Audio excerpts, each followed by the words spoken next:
So, titingnan natin kung maganda yung kalalabasan ng hologram doon sa cyan blue.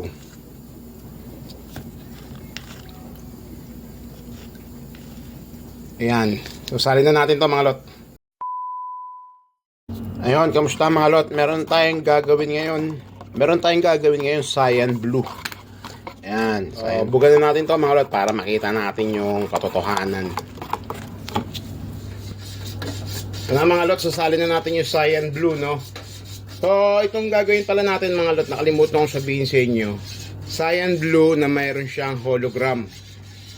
Tignan natin kung maganda yung kalalabasan ng cyan blue na mayroong hologram na kapartner, no? So, salin na natin tong cyan blue.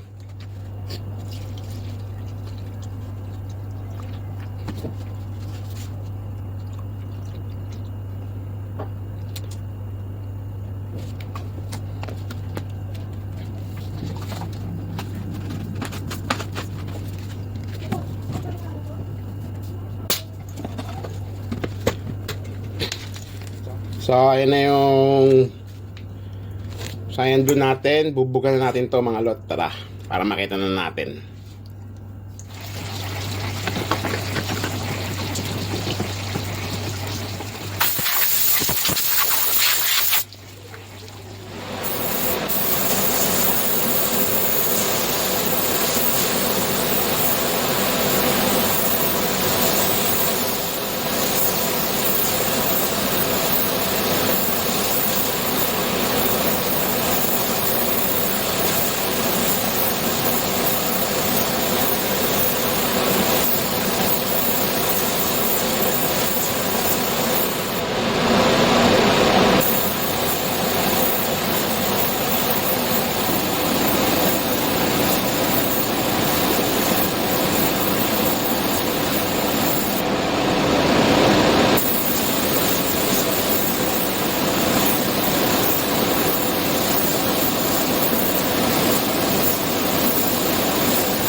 Ayun na mga lot, na-base na natin yung cyan blue.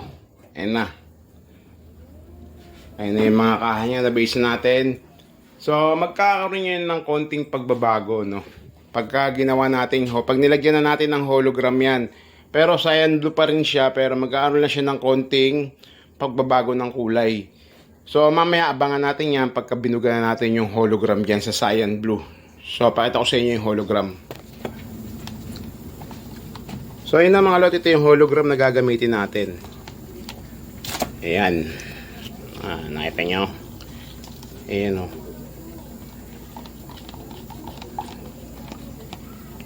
Ayan. Papakita ko sa inyo dito.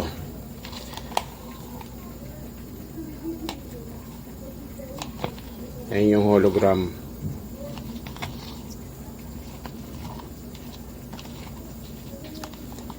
So, papatong natin to dun sa binase natin na cyan blue.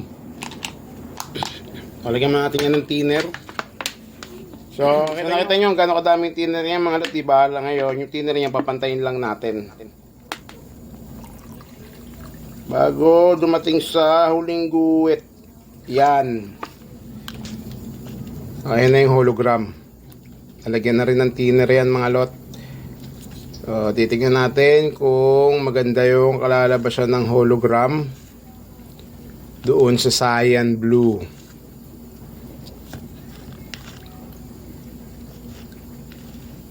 Ayan.